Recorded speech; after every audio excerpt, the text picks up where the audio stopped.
It's a breaking news. Good day mga boss. Converge Fiber Xers sinitrade ang kanilang rookie na si Tony Inot kapalit ng Phoenix Fuel Master na guard na si James Quickote. Si Charles Joe ay makakasama niya muli sa Phoenix Fuel Masters, ang dati niyang trusted na point guard.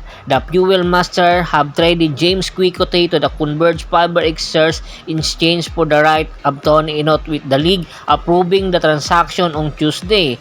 Who was to lead the guard of College of St. Benilde help guide the Blazers to finals appearance in NCAA. He was also 32 overall pick ng Converge Fiber Xers sa 50 season ng PBA Annual Rookie Draft.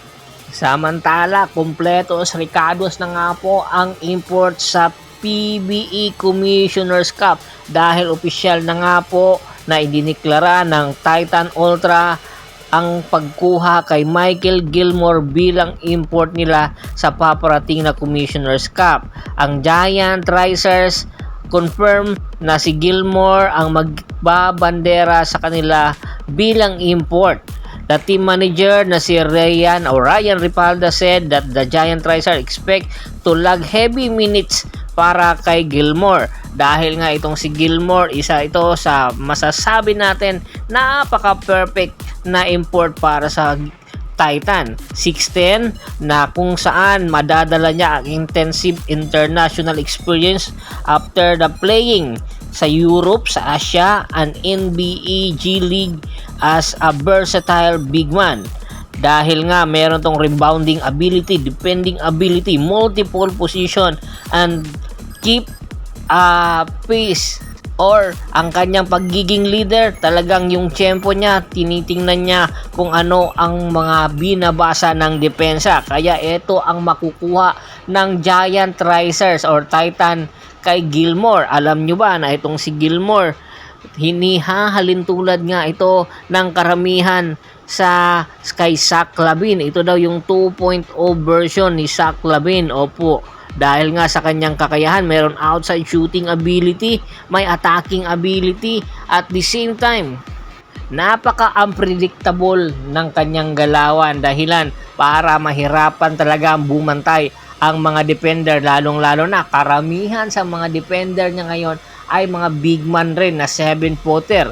Ito yung pangalawa sa pinakamaliit na import ng Commissioner's Cup. Yung pinakamaliit ay 6'7" na kung saan si Justin Brownlee, at etong si Gilmore ang mayroong height na 6'9", at samantala sinundan naman ng import ng Rain or Shine Elasto Painters ng 6'11". Kaya naman inaasahan yung mga 7-footer, ito talaga yung magdudumina sa PBA. Pero wag ka, dahil meron din mga magagaling na mga coaches na kayang-kayang basahin ang depensa at syempre yung diskarte para manalo sa laban. Kaya asahan natin na itong si Michael Gilmore ay pangungunahan niya ang Pure Blend Titan sa paparating na March 11. Samantala, lipat naman tayo dito kay Policarpio Junel. Opo, inaprubahan na nga po ng PBA Commissioner's Office ang trade na ipinasa ng Converge Fiber Xers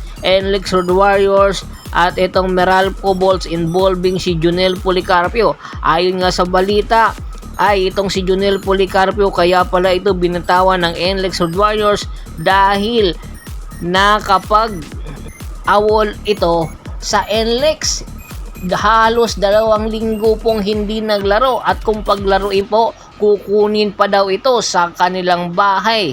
At meron pang mga ibang mga bagay na hindi nagustuhan ang NLEX Warriors sa attitude nitong si Junel Policarpio. Nanghihinayang sila kay Junel dahil napakagaling na bata, pero aanhin nila ang galing neto kung hindi naman nila madisiplina. Kaya naman itinrade nila ito papunta sa Converge Fiber Xers dahil alam na alam ng NLEX kung sino lang ang makakadisiplina dito.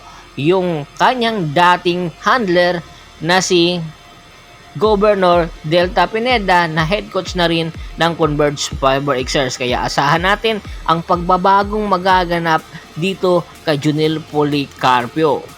At bago pa man natin tapusin ang ating kwentuhan, shout out muna tayo sa ating mga solid na followers na lagi pong sumusuporta sa atin kay Kagawad kat sa kinudukusin ng Hagonoy Bulacan, Anthony Laquialon at sa Laquialon family, Yornel Belches, Ricky Lanza ng Ricky Rider TV ng Tansa Cavite, at sin Mr. Norman Angeles, Roy, Jerry Kaampilan. Marami pong salamat sa walang sawa niyong pagsuporta. Pagbisita na rin po ng Facebook fanpage ko na Hapres PH, Pulgoso at Bostor para po sa mga karagdagan sports balita. Maraming salamat po.